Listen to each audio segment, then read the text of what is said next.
All right, guys, Cody here.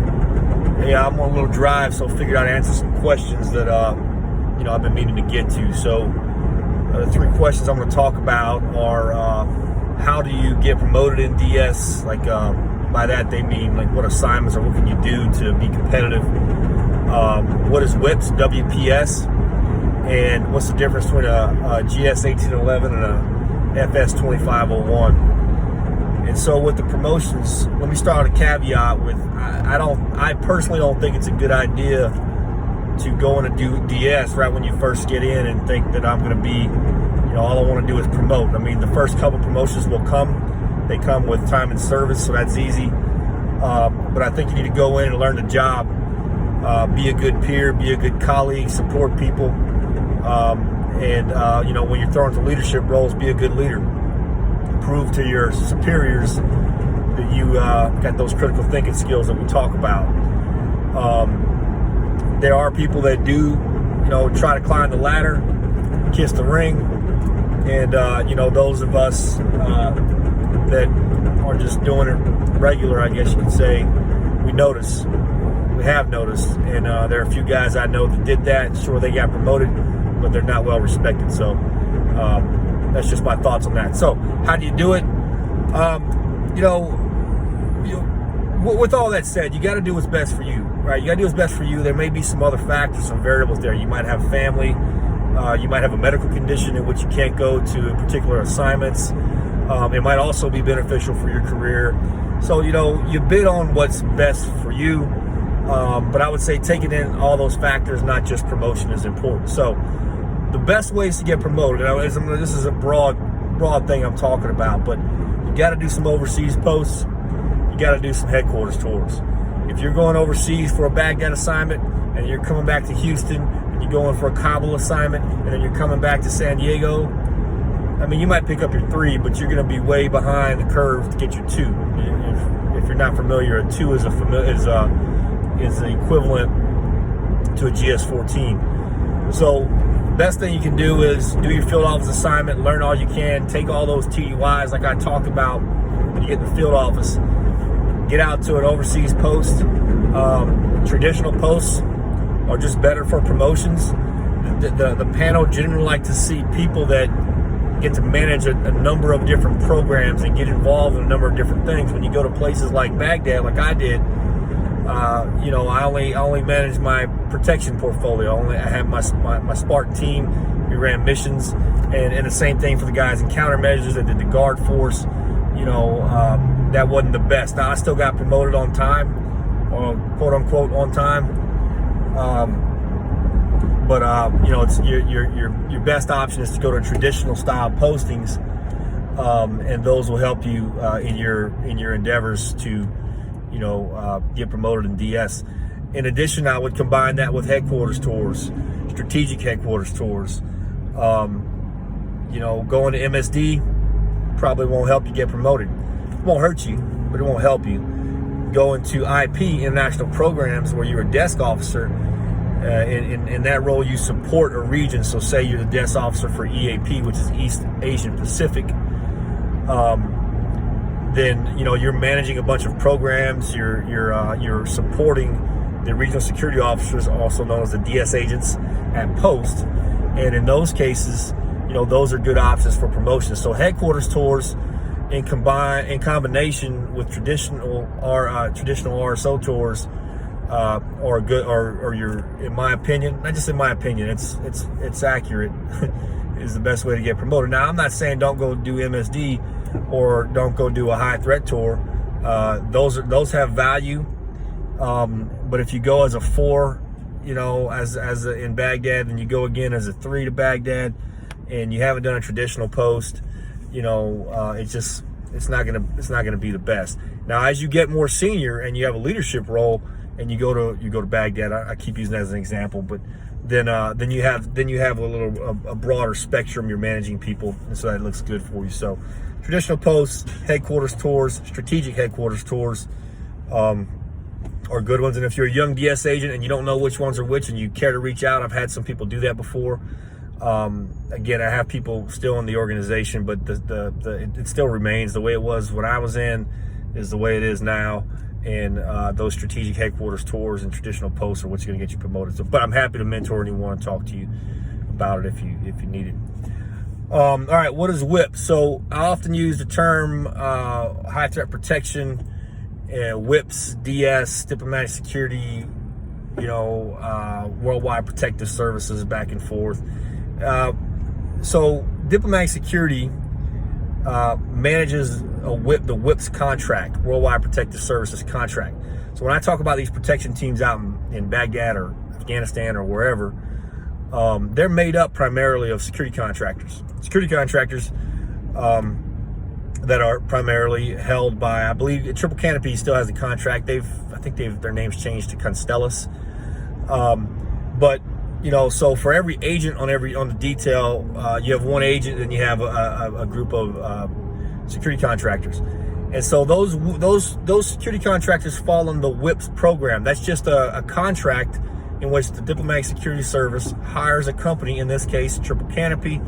There are other cases probably with SOC, with maybe, I don't know if we have a G4S contract, but there's other contract agencies that fall under WIPs.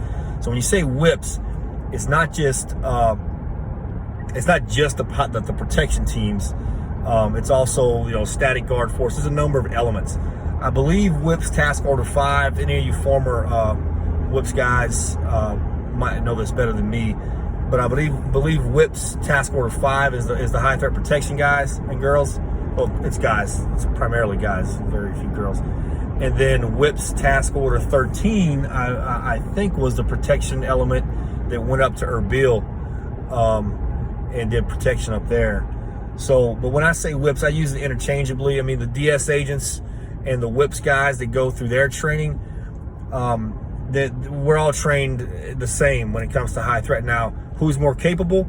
It just depends on the individual. You got some very capable DS agents that are former military, guys and former law enforcement, and some that weren't, that are still very capable. And then you got a bunch of WIPs guys that are, most of them or all of them are veterans of the military or law enforcement, but capabilities, run the gamut. So I've had a great experience with the WIPs guys, and I have some pretty deep friendships with those guys. So that's what I mean. If you really want to understand it, check out the podcast with Matthew Kovacs, Off the X Podcast, is the podcast that I do.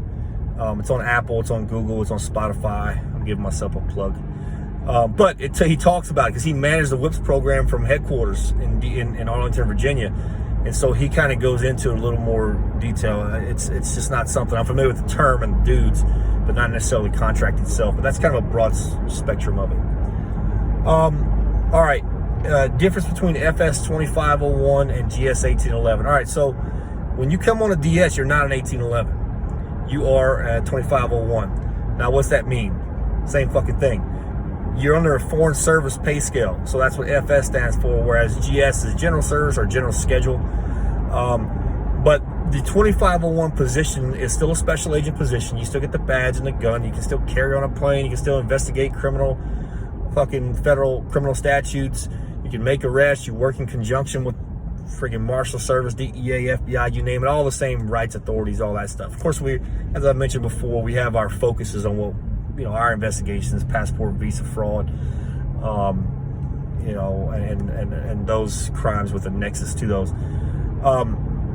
So I think the guy that asked this, and we see this a lot, is guys will transfer from DS, whether you're using it as a stepping stone, which I don't like or recommend, but some people do it, whatever. Or if you realize DS was awesome, because a lot of people do this, but you realize it's not really for you and your family, and that's understandable, then they'll lateral over to the 1811 position with an organization. So it's the equivalent. If you've attended FLETC, if you're one of the organizations that attend FLETC, the Federal Law Enforcement Training Center, CITP, the Criminal Investigative Training Program, then your transfer, if you get hired, you'll lateral over and you transfer. You won't have to attend FLETC, CITP again. Now, you'll still have to attend the course for that specific agency. So every agency has their own course after you go to FLETC. You go to FLETC, you get your federal fucking training, your like overall federal training, and then you go to your specific agency training. So HSI has their own, Secret Service has their own, National Forest Service, DS has their own. And you lateral over, so you don't. So it's easy. So that your 2501 basically transfers, and you're now in 1811. It's not as easy as that, But if you still have to test and do all these different things. But if they and interview with them. But if you get selected, you get to skip that FLETC portion again. The exceptions are FBI and DEA. They don't train at FLETC. FBI has its own academy at Quantico. DEA has its own academy at Quantico. So even though you're in 1811, you'll certainly be more marketable than the average Joe out there, but you're still going to have to attend that full academy. Now, with your government service, that'll all transfer over. You'll likely get stepped out. So say you go into DEA and you're GS, I don't fucking know, 9, but you were FS 3, equivalent to a 13 in DS. Well, they'll try to step you out to that pay scale. So you'll still be a GS9, but you might be a GS9 step 12. And so they'll try to get you as close to your pay as you can. If they're not, you should appeal that. And there's a process for that. Say, listen, I've had, 8 years freaking experience as a special agent in DS. I was equivalent to a GS13, and that's a human resources thing. They're not going to say, oh, I'm not hiring this guy, because that government doesn't work that way. So don't be afraid to challenge if you were to do that. I'm getting a little off topic. I'm kind of, the topic's kind of evolving on us, but that's the information I have on it. And I'm happy to chat with anyone that's considering doing that, or just wondering. So that's it. That's the only 3 questions I'll answer, because I can't freaking remember the others that I wanted to talk about. And so I can make another video here, at another time. So, anyway, things are going well with the book. As always, you can buy it on CodyPerron.com, CodyPerron.com. In paperback, I can personalize it for you if you want me to write something in it. Happy to do that. It's about the same price, a little cheaper actually, but with shipping, since Amazon ships Prime sometimes, you might spend a couple bucks more. But I hit you up. But I'll happily send one to you. Write something in it. You get a sticker too. I'll give you an Off the X podcast sticker if you order from my website, or go to Amazon. Get it on Amazon paperback. It's on Kindle on Amazon, and it's on. You can get Audible. It's also on iTunes as well. On the website as well, you can find everything. My social media. I've changed my social media handle, or at least my Instagram handle, which I'm most active on, to OffTheX_Inc. So you can find me there. I'm also on Facebook under Agents Unknown, because I haven't figured out how to change that thing yet. We'll have to we'll see how that goes. But it's all good. What else? Website, so I got the book. I'm going to have my hoodies up there. I sold some hoodies. If you're interested in hoodies, go to my Instagram page and check it out. It's a high threat protection, getting you off the X hoodies, $40, $39.99. And they're not on the website yet, but go check them out. They'll be up probably Monday or Tuesday if I can figure it out. I'm not the most tech savvy. If I can't figure it out, just ping me in the messages, and I'll still send you one. We'll just pay offline. We'll figure something out, like I did for the 40 or so guys and girls that bought the other ones early. I'm also making a t-shirt with that Off the X design. It's a black t-shirt. It's the fucking softest t-shirt I've ever felt. I'm not just saying that because it's my t-shirt. I'm saying that because I somehow came across this brand that it's really soft and comfortable and shit makes me feel fucking warm and fuzzy, man. So Off the X podcast, you can find on Apple Podcasts, Google Podcasts, Spotify. I talk all about DS. I talk with a bunch of Whips guys and a bunch of DS agents, former and currently. The most recent podcast was an active DS agent, very high up in the DS realm, and she was a great guest. So yeah, go ahead and check that out. You can find it. You can also find those on my website. Again, CodyPerron.com. What else? Got another design coming out for a shirt. It's a Knuckle Draggers Unlimited shirt. Just making some shit up and freaking figuring out a design and putting it out there because I enjoy doing it. So But I think it's gonna be pretty cool, so you can check that out. Stand by, you know, for that. But anyway, for those of you that watch these pretty religiously, and I know there are some of you, I am grateful for your support, and I hope you feel that these videos, although I ramble a shit ton, are helpful to you. I can tell you that everything I say, it's supersedes anything you're gonna see on these freaking 911 forums or police forums.